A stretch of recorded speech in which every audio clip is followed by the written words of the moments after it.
Hello दोस्तों, स्वागत है एक बार फिर से आप सभी का आपके अपने चैनल पीसीपी न्यूज़ के ताज़ा और सटीक वीडियो में। तो दोस्तों, आज हम आपके लिए लेके आए हैं साल 2025 में लगने वाले दूसरे सूर्य ग्रहण के बारे में बिल्कुल सटीक अपडेट। जी हाँ, इस वीडियो में आपको देखने को मिलेगा कि साल 2025 का दूसरा सूर्य ग्रहण कब लगने जा रहा है, क्या रहेगी टाइमिंग, किन किन राशियों पर पड़ेगा असर और क्या क्या काम करना है और क्या क्या काम नहीं करना है। इसके अलावा और भी बहुत ही महत्वपूर्ण अपडेट्स आपको इस वीडियो में देखने को मिलेंगे, क्योंकि दोस्तों साल 2025 का दूसरा सूर्य ग्रहण बहुत ही महत्वपूर्ण माना जा रहा है। साल 2025 के दूसरे सूर्य ग्रहण का सूतक काल यहाँ पर मान्य होगा या फिर नहीं। इसके अलावा आप पर साल 2025 के दूसरे सूर्य ग्रहण का क्या असर पड़ने जा रहा है, आइए दोस्तों बात करते हैं विस्तार से। तो दोस्तों यहाँ पर आपको बता दें, साल 2025 में 4 ग्रहण होने वाले हैं, जिसमें से 2 ग्रहण पहले लग चुके हैं। पहला चंद्र ग्रहण 14 मार्च को लगा था, जबकि दूसरा सूर्य ग्रहण 29 मार्च को लगा था। हालांकि ये दोनों ग्रहण भारत में दिखाई नहीं दिए। अब लोग अगले 2 ग्रहणों का बेसब्री से इंतज़ार कर रहे हैं और जानने के लिए उत्सुक हैं कि क्या ये ग्रहण भारत में देखे जा सकेंगे या फिर नहीं। आइए हम आपको बताते हैं कि साल का दूसरा सूर्य ग्रहण कब होगा और क्या भारत में इसे देखा जाएगा, क्या इसका सूतक काल मान्य होगा। तो दोस्तों आपको बता दें, साल 2025 का दूसरा सूर्य ग्रहण 21 सितंबर को अमावस्या के दिन होगा। यह ग्रहण 21 सितंबर की रात 11 बजे शुरू होकर 22 सितंबर की सुबह 3:24 तक चलेगा, जिससे इसकी कुल अवधि 4 घंटे 24 मिनट होगी।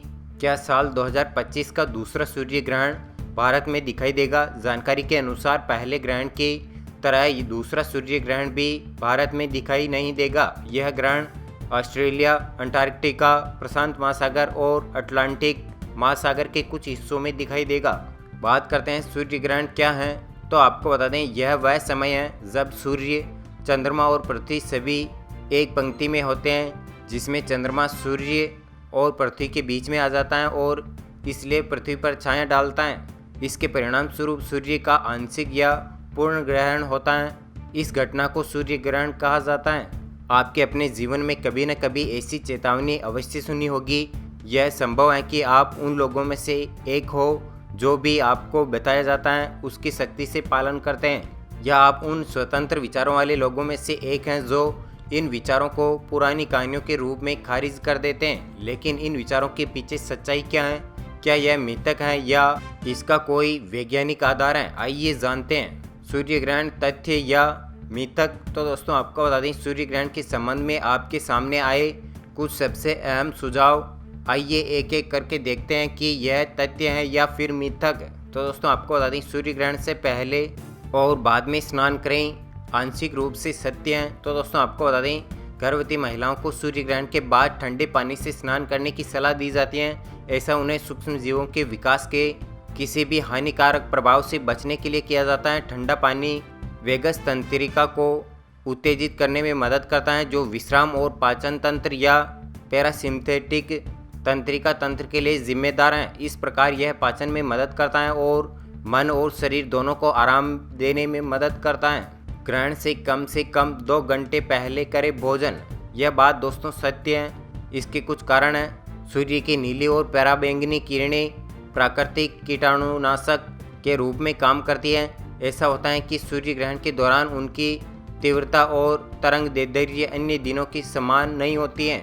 परिणाम स्वरूप किरणें हमारे भोजन को साफ करने की अपनी सामान्य भूमिका नहीं निभा पाती और खाद्य पदार्थों में सूक्ष्म जीवों की अनियंत्रित वृद्धि होती है। चूँकि यह अतिरिक्त और प्राकृतिक सुरक्षात्मक तंत्र अनुपस्थित हैं, इसलिए यह सलाह दी जाती है कि हमें सूर्य ग्रहण से कम 2 घंटे पहले भोजन करना बंद कर देना चाहिए। सूर्य ग्रहण से पहले खाए जाने वाले खाद्य पदार्थों के बारे में बात करते हैं। तो दोस्तों यहाँ पर आपको बता दें, हल्का, आसानी से पचने वाला शाकाहारी भोजन खाना बेहतर होगा। भोजन में हल्दी शामिल करें क्योंकि इसमें जीवाणुरोधी गुण होते हैं। इस प्रकार आपको ग्रहण के दौरान पानी पीने से भी बचना चाहिए, क्योंकि इससे सूक्ष्म जीवों की अनियंत्रित वृद्धि होती है। इसके अलावा सूर्य के बिना, जो पृथ्वी पर सभी जीवन और ऊर्जा का स्रोत हैं, शरीर का ऊर्जा स्तर कम हो जाता है। इससे पाचन प्रक्रिया भी धीमी हो जाती है, जो एक और कारण है कि आपको इस समय खाने से बचना चाहिए। और दोस्तों यहाँ पर अपवाद हैं, यदि आप गर्भवती हैं, वृद्ध हैं, अस्वस्थ हैं या ऐसी विशेष स्थिति है जिसके लिए बार बार पानी पीने की आवश्यकता होती है, तो आप उबला हुआ पानी ठंडा करके पी सकते हैं। स्वयं को बचाने के लिए आप पानी में तुलसी अर्क मिला सकते हैं, क्योंकि इसमें एंटीवायरल गुण होते हैं। आप स्वयं को ऊर्जा देने के लिए किशमिश जैसे सूखे मेवे भी खा सकते हैं। बात करते हैं यहाँ पर सूर्य ग्रहण समाप्त होने के बाद तैयार किया गया ताज़े भोजन के बारे में। तो दोस्तों यह बात सत्य है। यह संभव है कि ग्रहण के दौरान सूर्य की किरणों के हानिकारक प्रभाव बचे हुए भोजन द्वारा अवशोषित हो जाते हैं और उसे दूषित कर देते हैं। इसलिए बेहतर है कि ग्रहण से पहले बना हुआ पुराना भोजन हमें नहीं करना चाहिए। ग्रहण समाप्त होने के बाद ताज़ा भोजन बनाकर ही खाना चाहिए। आप सूर्य ग्रहण के दौरान दही जैसे किण्वित खाद्य पदार्थों में दर्भ घास डाल सकते हैं। ऐसा इसलिए क्योंकि दर्भ घास एक प्राकृतिक कीटाणुनाशक है। ग्रहण खत्म होने के बाद इसे हटाया जा सकता है। वैज्ञानिक शोध से पता चला है कि इस घास का उपयोग हानिकारक रासायनिक परिरक्षकों के स्थान पर खाद्य परिरक्षक के रूप में भी किया जा सकता है। ग्रहण के दौरान सूर्य को सीधे देखने से बचें। यह बात सत्य है, क्योंकि दोस्तों किसी भी समय सूर्य को सीधे देखने की सलाह नहीं दी जाती है। हालांकि ग्रहण के दौरान ऐसा करने से आंखों को स्थायी नुकसान हो सकता है। ऐसा इसलिए क्योंकि इस समय सूर्य की किरणें तीव्रता आंखों की कोशिकाओं को नुकसान पहुंचा सकते हैं, जिससे रेटिना में जलन हो सकती है। आप ग्रहण प्रमाणित चश्मे से इस घटना को देख सकते हैं, जो नियमित धूप के चश्मे से 1000 गुना गहरे होते हैं। आप आंखों से सीधे सूर्य को देखने के बजाय प्रक्षेपित या परावर्तित छवियां भी देख सकते हैं। आपको दूरबीन और टेलीस्कोप जैसे दृश्य आवर्धक उपकरणों से पूरी तरह बचना चाहिए। ग्रहण के दौरान बाहर जाने से बचें। यह बात कहीं ना कहीं मिथक है, इसका कोई वैज्ञानिक आधार नहीं है, न ही आयुर्वेद में ऐसी कोई पाबंदी बताई गई है। फिर भी गर्भवती महिलाओं के लिए घर के अंदर रहना और गर्भ में पल रहे बच्चे के अच्छे स्वास्थ्य के लिए जप और ध्यान करना चाहिए। कहा जाता है कि ध्यान और मंत्रोच्चार के सकारात्मक कंपन से शिशु के मानसिक स्वास्थ्य पर लाभकारी प्रभाव पड़ता है। फिर भी गर्भवती महिलाओं को सलाह दी जाती है कि ग्रहण 3 से 4 घंटे का होता है, जिसमें आप न ही निकलें तो अच्छा है। सूर्य ग्रहण के दौरान ध्यान करें, यह बात बिल्कुल तथ्य है। वैसे तो प्रतिदिन ध्यान करना बहुत ही अच्छी बात है, खासकर सुबह के समय, लेकिन सूर्य ग्रहण के दौरान ध्यान करना विशेष रूप से उचित है। ऐसा इसलिए है क्योंकि मन का चंद्रमा से और शरीर का पृथ्वी से संबंध होता है। चूँकि सूर्य मन और शरीर दोनों से जुड़ा हुआ है, इसलिए जब तीनों खगोलीय पिंड एक सीध पर होते हैं तो शरीर भी मन के साथ एक सीध में होता है, जिससे यह ध्यान करने के लिए एक आदर्श समय बन जाता है। इसके अलावा चूँकि सूर्य ग्रहण के दौरान भोजन करने की सलाह नहीं दी जाती है, इसलिए खाली पेट ध्यान करना लाभकारी होता है। ध्यान आपके ऊर्जा स्तर को भी बढ़ाता है, जो इस समय अत्यंत महत्वपूर्ण है। जब आपकी ऊर्जा का स्तर सूर्य ग्रहण के कारण स्वाभाविक रूप से कम होता है, जो कि शक्ति और ऊर्जा का मुख्य स्रोत है। कहा जाता है कि सूर्य ग्रहण के दौरान प्रकृति आपका ख्याल खुद रखती है। ऐसा कहा जाता है कि गीत गाने वाले पक्षी गाना बंद कर देते हैं और कुछ फूल बंद हो जाते हैं। जब प्रकृति ने इन जीवों को खुद की देखभाल करना सिखाया है, तो इंसान के लिए खुद की सुरक्षा के लिए ज़रूरी सावधानी बरतना ही समझदारी होगी। यह आपके लिए ध्यान और जप के माध्यम से स्वयं से जुड़ने का सही समय होता है।